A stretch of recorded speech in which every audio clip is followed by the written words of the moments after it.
Il arrive très souvent qu'on ait des projets qu'on a établis ou alors qu'on ait une to-do list comme ça de la journée ou de la semaine que on a prévu justement de suivre.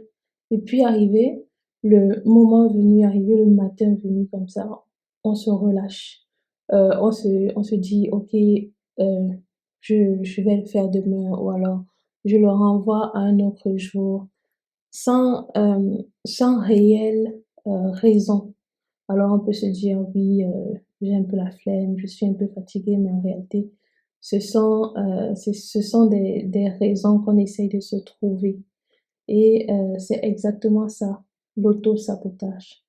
C'est de ça qu'on va parler dans cette vidéo. Si tu souhaites éviter l'auto-sabotage, si tu veux éviter de t'auto-saboter, il faut déjà savoir reconnaître les signes pour ensuite définir qu'est-ce que tu peux faire pour les reconnaître le plus rapidement possible et justement éviter de glisser dans cette pente-là qui semble souvent très facile en fait à prendre. Le signe le plus important ici, c'est la surréflexion, c'est la remise en question de tout, les pensées négatives. Alors, tu as déjà établi un projet, tu l'as même déjà écrit, c'est déjà ancré dans ta tête, donc tu étais déjà convaincu de la chose. Mais quand il s'agit de mettre justement ton plan à l'épreuve, de commencer à prendre les mesures qu'il faut pour mettre ton plan en marche, pour qu'il fonctionne, tu commences à te poser toutes les questions de la terre, à te demander si tu es légitime pour le faire, si tu as les capacités pour le faire, si est-ce que tu es capable de réellement réussir ce projet-là? Est-ce que tu ne ferais pas mieux d'abandonner? Est-ce que quelqu'un d'autre n'a pas déjà entrepris? Parce que ça aussi, ça arrive très souvent. Est-ce que quelqu'un d'autre n'a pas déjà entrepris de le faire et que ça pourrait passer dans la tête des personnes que tu as copié la personne? Euh, Alors que en réalité ici, il s'agit d'abord de toi, d'abord de tes envies, de tes choix, de ce qui serait susceptible de te rendre heureux. Mais tu décides de reléguer tout ça au dernier plan, même pas au second plan, au dernier plan, pour te remettre toi en question, pour remettre toi tes compétences, tes capacités, remettre tout ton projet en entier en question. Et à force de le faire, tu finis, ou alors tu finiras par te convaincre que tu n'es pas capable de le faire, que tu n'es pas en droit de le faire, ou alors que il vaudrait mieux que tu attendes que tu attendes et que tu continues d'évaluer le projet pour voir la fiabilité de la chose, alors que au final, quoi de mieux pour étudier justement la fiabilité d'un projet que de commencer à réaliser le projet. À force aussi de toujours vouloir éviter tous les risques et donc du coup éviter de prendre des risques, on se met énormément de freins dans nos vies. Euh, Ces freins-là, au final, vont finir par te convaincre que tu ferais mieux de laisser tomber parce que tu risques de te casser la gueule.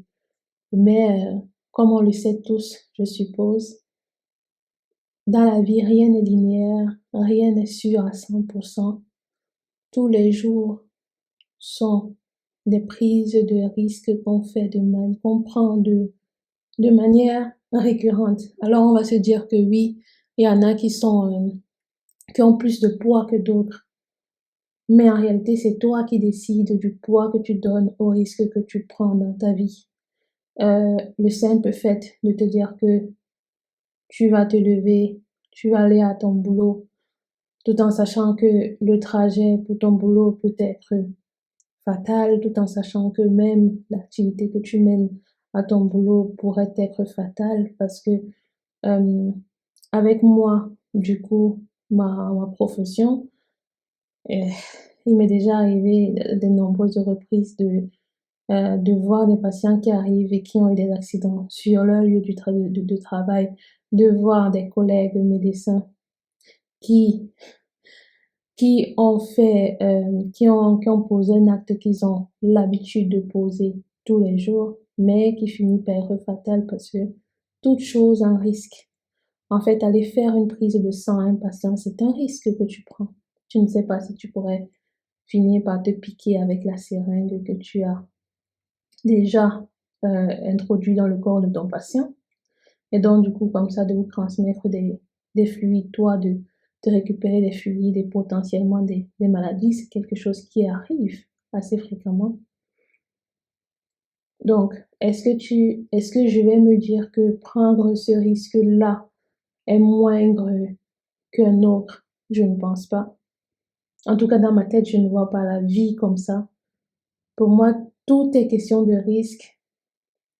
Et puis, si je peux si je peux réellement me permettre de prendre un risque pour mon bonheur, parce qu'au final, la finalité, je sais que c'est un peu tautologie, au final, la finalité, la finalité de la chose, c'est quoi? C'est d'être heureux, c'est d'avoir un bonheur. Après, c'est vrai, le bonheur, il n'est pas constant. Le bonheur, c'est pas une ligne droite, c'est pas linéaire, ça varie, ça fluctue.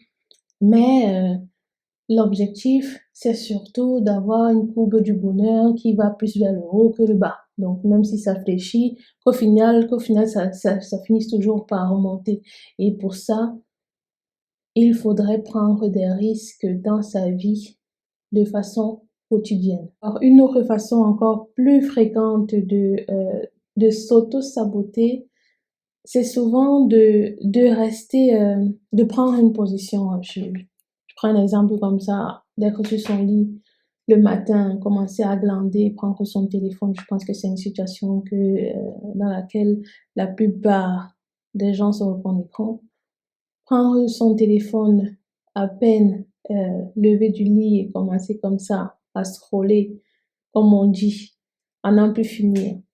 Et au fur et à mesure, on se retrouve à voir les heures défiler. Ça, c'est quelque chose qui arrive très souvent les week-ends, pardon, qui arrive très souvent les week-ends. Et donc, du coup, tu scrolles, tu montes alors que tu t'étais dit, OK, voici ce que je vais faire de mon samedi, voici ce que je vais faire de mon dimanche, ou alors peu importe le jour de la semaine, mais au final, tu tournes en rond, tu ressasses, tu refais les mêmes choses. Et au fur et à mesure des heures qui passent, tu finis par être envahi par une fatigue, parce que justement, le fait aussi de rester sur place, ça fatigue. On n'a pas l'impression comme ça, mais ça fatigue parce que le corps continue de travailler. Même quand on dort, le corps il continue de travailler. C'est une machine qui travaille 24 heures sur 24, qui ne connaît pas de repos, qui connaît des périodes de ralentissement, mais pas de repos. Et donc, une fois qu'on est envahi de cette fatigue-là, on se dit, oh, je n'en peux plus, je pense pas que je vais pouvoir le faire. Bon, et si je le faisais demain? Ou alors, bah, si je l'ai pas fait aujourd'hui, peut-être que je pourrais le faire la semaine prochaine. Et puis, la semaine prochaine n'arrivera pas. Parce que une fois la semaine prochaine arrivée, on se retrouve encore dans ce même processus de toujours tourner en rond, faire des choses qui en réalité n'étaient pas en premier plan, c'était pas réellement des choses principales dans dans notre programme de la journée. Et puis c'est comme ça qu'on se démotive complètement, que notre motivation qui était là quand on était en train de faire de faire notre plan de vie se retrouve complètement à terre. Et, euh, et on se dit, c'est pas grave, je le referai un autre jour. Et comme je dis, l'autre jour n'arrive pas. Donc, éviter de se saboter, c'est éviter de trop ressasser. Une fois qu'on a eu un projet, Une fois qu'on a décidé de mettre des choses en marche, il faut maintenant mettre effectivement, vraiment effectivement, de se mettre en marche, de poser des actions qui nous permettront justement d'évoluer, qui nous permettront justement de faire en sorte que notre to-do list évolue. Et ce qui est bien, franchement, ce qui est top avec cette to-do list-là, c'est que au final, au fur et à mesure de la journée ou alors de la semaine, tu peux revenir dessus comme ça et cocher, cocher, cocher, voir que, oh, en fait, j'ai plutôt pas mal évolué, même si sur un ou deux plans de ce projet, on n'a pas réellement travaillé. Mais n'empêche que si on avait sur notre to-do list 10 actions à mener et qu'on en a mené 8, bah, c'est largement au-dessus de la moyenne. Et puis, il y a quand même eu de l'évolution parce que on a justement stoppé très rapidement ces pensées négatives-là.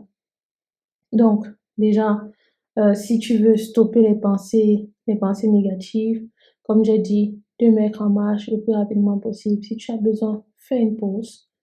Va prendre de l'air, marche, fais du vélo, prends un café et reviens rapidement à ton plan de la journée, à ton plan de la semaine, à ton plan du mois. Mais fais une petite pause. Ne te permets pas de te complaire comme ça dans une fatigue euh, qui au final te déroutera complètement. Parce que c'est ça, en fait. C'est complètement ça. Moi, je l'ai déjà expérimenté. Euh, je sais que ça m'est déjà arrivé de me dire, OK, je vais faire telle ou telle vidéo parce que là, je suis devenue vraiment beaucoup plus régulière sur YouTube. Mais ça, c'est parce que j'ai décidé de prendre la chose beaucoup plus au sérieux, de m'imposer un planning, c'est-à-dire de me dire, OK, si tu veux tourner des vidéos, c'est vrai que tu es occupé dans la semaine, mais tu n'es pas occupé 24 heures sur 24. Donc, parfois, quand il faut, je tourne la nuit. Oui, ça m'est déjà arrivé plusieurs fois de faire des vidéos à 22 heures. Parce qu'en journée, j'étais occupée avec la famille et puis c'est le seul moment que j'ai trouvé. Et je me dis en fin de compte, si je ne l'avais pas fait, si je n'avais pas tourné cette vidéo-là, qu'est-ce que j'aurais fait? J'aurais été sur mon téléphone. Bah, au final, c'est toujours ça de gagner. Et, euh, et oui, en fait, il faut tout faire pour se tenir à son programme parce que c'est vous-même qui l'avez établi. C'est pas quelqu'un d'autre. Vous-même, vous l'avez fait. Donc, vous-même, vous avez écrit, en fait. Donc, vous-même, vous devez vous lever et vous bouger. Parce que personne d'autre ne le fera pour vous. Et puis, si au final, vous savez que euh, c'est pour votre bien, bah, qu'est-ce qui vous retient? Qu'est-ce qui vous retient, en fait? Donc, il est important de garder la motivation du départ, la motivation du ce et pourquoi on avait décidé de faire ce pourquoi on voulait agir, on voulait poser une action. Donc, rester motivé sur ça, rester convaincu également du bien fondé de cette chose-là. Et puis, comme je dis toujours, se mettre en marche, se mettre en action, poser des actes clairs, poser des actes clairs, une bonne fois pour toutes. Et puis, continuer comme ça à répéter la même chose pour que ça rentre dans votre vie comme une routine, pour que ça devienne vraiment quelque chose de normal, que ce ne soit plus un poids, que ce n'est plus, que vous n'ayez plus l'impression d'effectuer une sale besogne, une corvée, mais réellement de vous rendre service à vous-même parce que en fin de compte, c'est ça, c'est se rendre service à soi-même que d'éviter de s'auto-saboter et du coup de